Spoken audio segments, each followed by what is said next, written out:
Okay, so today we're going to work a little bit on sentence fundamentals, okay? So we're going to start off, first of all, by talking about what actually makes up a sentence. Okay, so what do we need for a sentence? Well, for a sentence, we need to have three things. We need to have a subject, we need to have a verb, and the last thing that we need that is absolutely necessary is a complete thought. Without that, we don't have a sentence, okay? So this is a sentence. Alright, so an example of this, I'm going to have to erase it, so hopefully you've already written this down. A sentence might look like this then.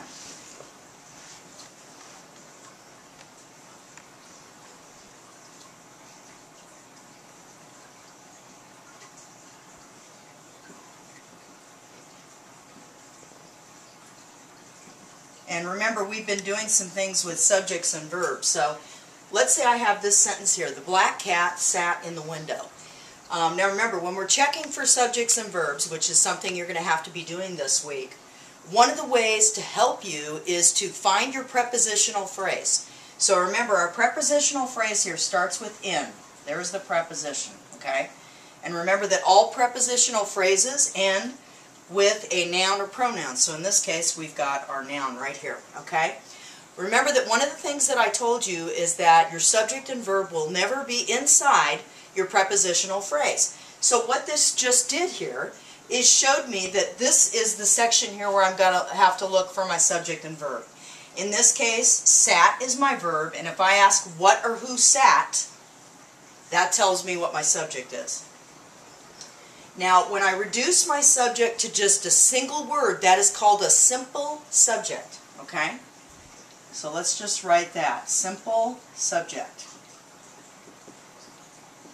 That's the word cat, okay? Sorry, my writing's a little bit messed up there, but you know what it is. My complete subject is actually all the modifiers and the noun. So my complete subject would actually be this right here.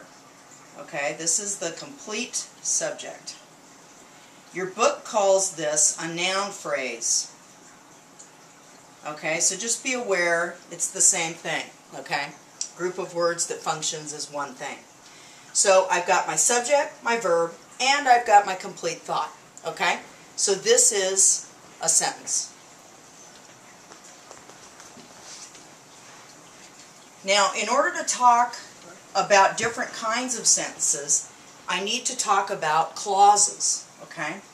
So just as we defined a sentence a minute ago, we're going to define a clause. Now, if I'm just talking in general about clauses, clauses have two things.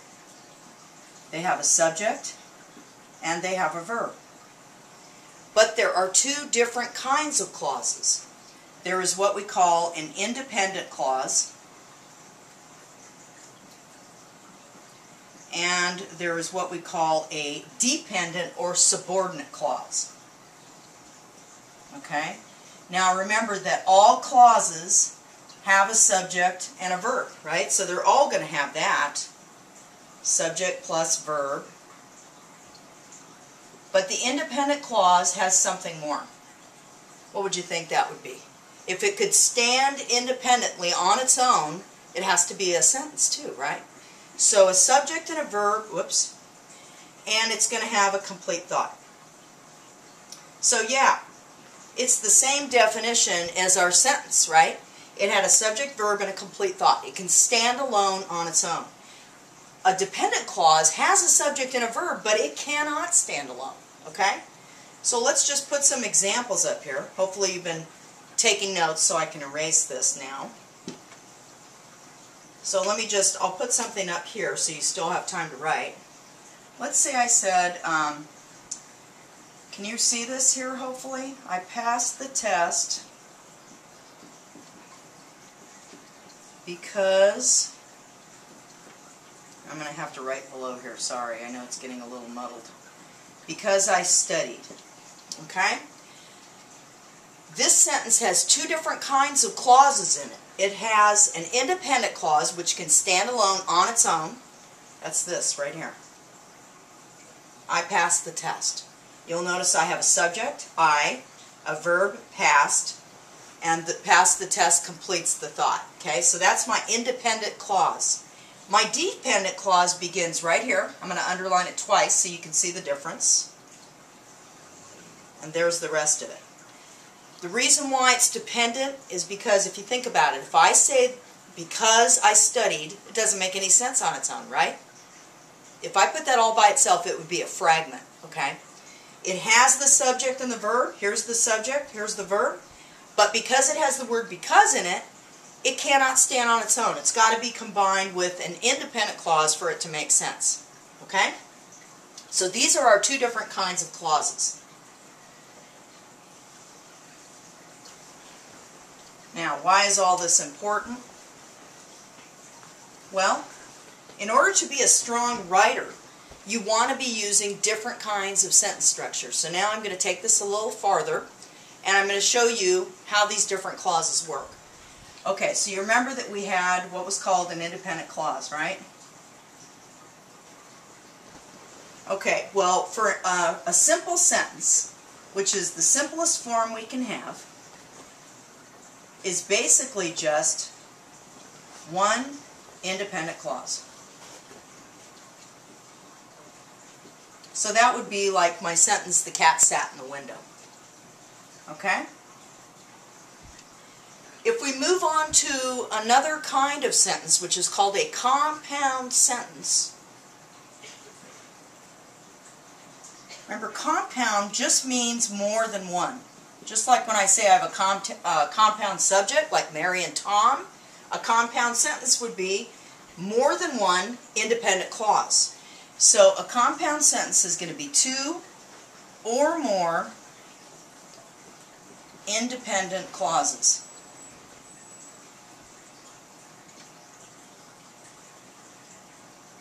Okay? Hopefully you're keeping up on your notes here, so that I can now erase this and put an example. So a compound sentence is going to be something like this. I went to the store today, and, there's my conjunction, I bought some groceries. Okay? So let's again break this down the way I've been showing you. Here is a prepositional phrase. Here's my preposition, here's my noun. Okay? Remember that when I look at an independent clause, I can immediately see where my subject and verb are. When I get rid of that prepositional phrase, look what I've got left. I went today. That's it. Here's my subject, here's my verb. This is a really easy way for you to teach other people to be able to find subjects and verbs if they're having trouble, because they'll never be inside that prepositional phrase. Okay? So there's my subject and verb, and it can stand alone. I went to the store today. Here's my conjunction, and then I have another independent clause right here. And you'll have to excuse my dog in the background making noises. Okay. So there's my subject and verb. I bought some groceries is the independent clause. So this is what we call a compound sentence.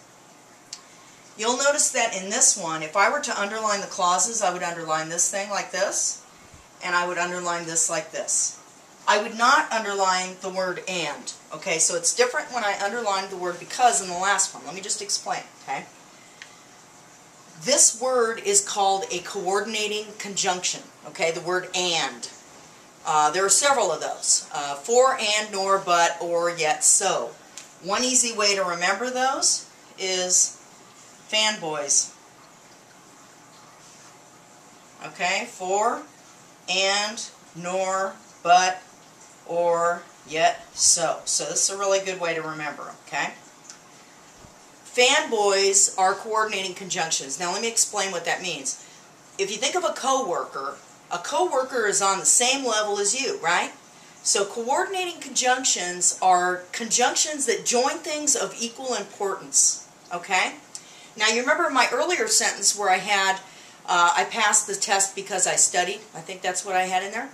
I had the word because included. Now that's a different kind of conjunction. That is called a subordinating conjunction. Well, think about it. If I have a subordinate work, that means that person is in a lower position than I am, right? So you have to include that conjunction when you underline the clause, because that is actually what makes it subordinate. Whereas in this sentence, these are equal.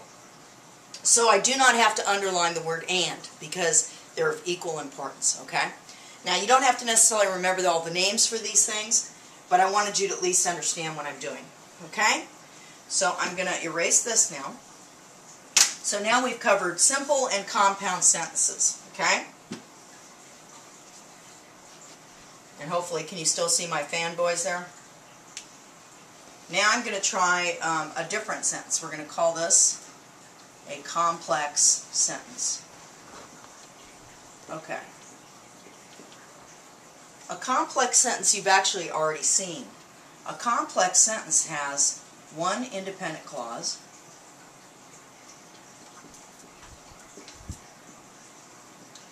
plus a dependent clause or subordinate clause. So this would be like the one I showed you earlier. I passed the test.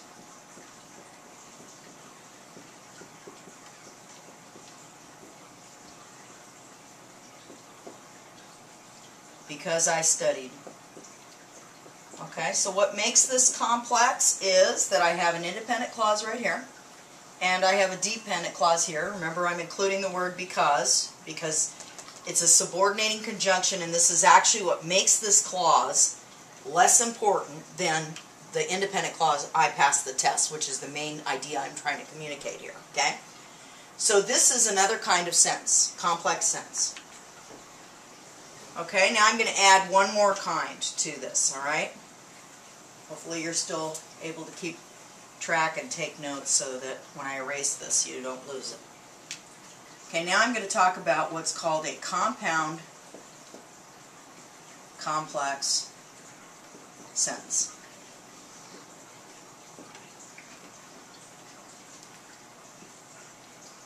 Okay, so I could say, I went to the store and I bought some groceries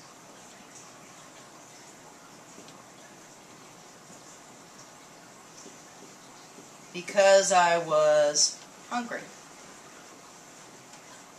Okay. Remember, this is my prepositional phrase. Here's my subject, here's my verb. You see how easy that is now when you find these? There's one independent clause. I bought some groceries. There's another independent clause. Here's my subject, here's my verb in that one, and we have a complete thought. Now we have our dependent clause right here. Starts with the subordinating conjunction, and then I have a subject and I have a verb right there. This is an adjective, okay? So this is what we call a compound complex sentence, okay? So now we've covered all of them. A simple sentence, a compound sentence, compound complex, and just a simple one, right? I already said that, I think. Okay. Okay, so why is all this important? Well, some of you have talked about wanting to be better writers. If you are trying to strive to be a good writer, you should be varying your sentence structure. That means varying the length of your sentences and also varying the types of sentences. So you need to be thinking about whether you're using all different types. If I'm using all simple sentences, my writing's going to be kind of choppy, okay? And if I'm using all long sentences and maybe all the same type, that's also going to get kind of monotonous. So I wouldn't worry about this in the drafting stage, but as you revise your papers, look to see if you're varying your sentence structure, okay? Okay, so now that we've covered that, I need to cover just a few other things. We've been talking about the different kinds of verbs, and we also, your book talks about predicates. So let me just put something up here.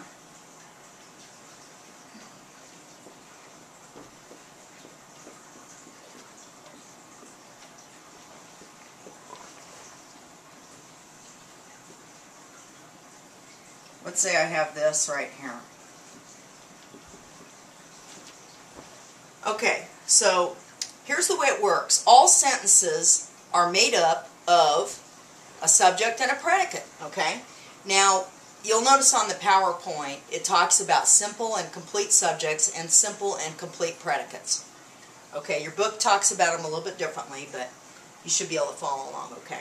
Okay, my complete subject in this one is going to include all the modifiers and the noun that is the subject. In this case, man is the subject, but this is going to include all the modifiers. The tired old man.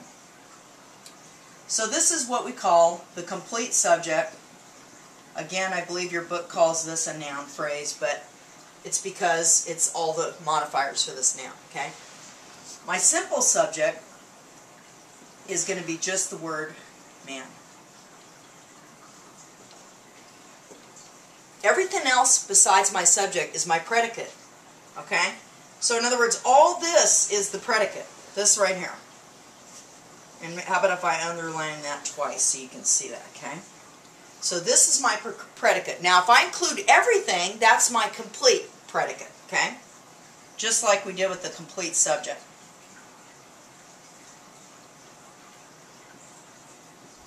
But if I'm going to reduce it to the simple, what do you think it's going to be? Just like I reduced it to the noun here, what is the simplest form of it? It's going to be the verb, okay? The verb is right here. Now, a lot of people think a verb is only one word, but it's actually two here. It's has walked. Now, your book calls, I believe they called the whole predicate a verb phrase. Most grammar books will call any verb that is more than one word, they'll call that a verb phrase, okay? So we would ordinarily call this, has walked, a verb phrase because it takes two words to make the verb, okay? But this is basically my simple predicate, okay?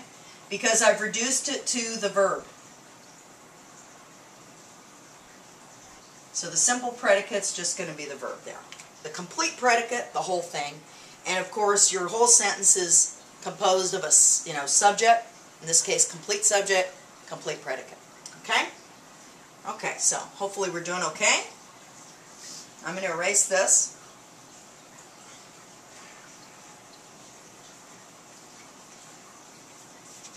And I want to cover one other thing. Your book talks about this, and so does the PowerPoint. We have different kinds of sentences, okay? We have what's called a statement. And some books will call this a declarative sentence, okay? And it'll be something like this. You're just making a declaration, okay? I just want to make sure you know both forms, okay? So it's a statement.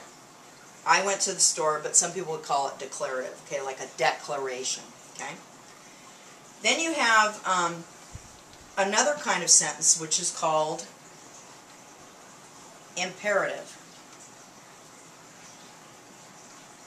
This is also referred to as a command. So this would be like if I say something like this. Go to the store. Okay? You'll notice that it started with a verb. Okay?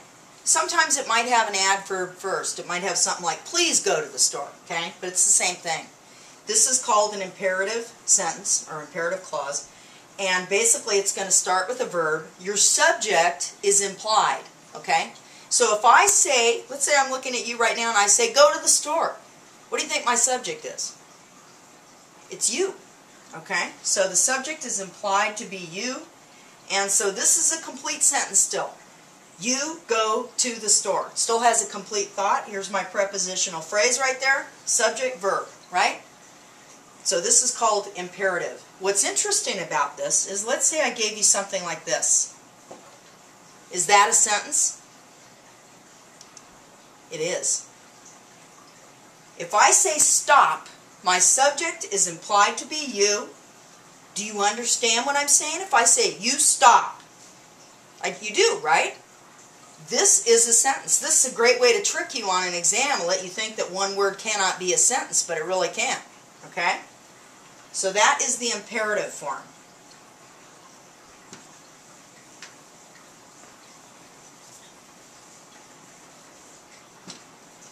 Then you have a question, which is also called interrogative. Think of interrogation, okay? Interrogative just means that, I would think of it like an interrogation, and it requires an answer, okay? So if I say, are you going to the party? This actually requires a response, right? You'd have to tell me yes or no. That means it's an interrogative, okay? Or it's a question. It requires a question mark. I could ask you either kind of question on the test, okay? I could leave this without the punctuation, ask you what kind of question mark, or not what kind of question mark, but what kind of punctuation it needs at the end. Or I could just ask you, is this interrogative, is this a statement, a command, or whatever, okay? So just be aware of that, okay? You'll notice that the grammar is inverted too when you have a question. Just so you're aware, your verb is right here, are going. Here's my subject right here. If I were going to turn this into a statement so I could find my subject and verb, I would say, you are going to the party. Okay? Okay, so we've covered 3 of these. And now we're going to do our last one. It's called exclamatory.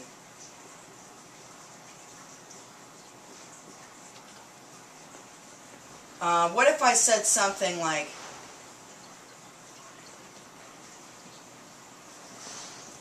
you need to leave now, and I put an exclamation point after it. Okay, well, if I put an exclamation point after it, it's exclamatory. It's showing emotion, okay? So this would be called an exclamatory sentence, all right? Or you might have, it's not an interjection. I know it looks like an interjection. It kind of is. It's not a one-word interjection like we've had with wow. But the main thing that you need to know is that it's an exclamation, okay? And you're going to have these possibly on the test as well. So again, we've covered 4 different types here now. Okay? So I hope this helps. We'll be reviewing this more when we get into our session. But I wanted to give you guys some things to work on and to zero in on for this week. Thanks a lot. Bye-bye.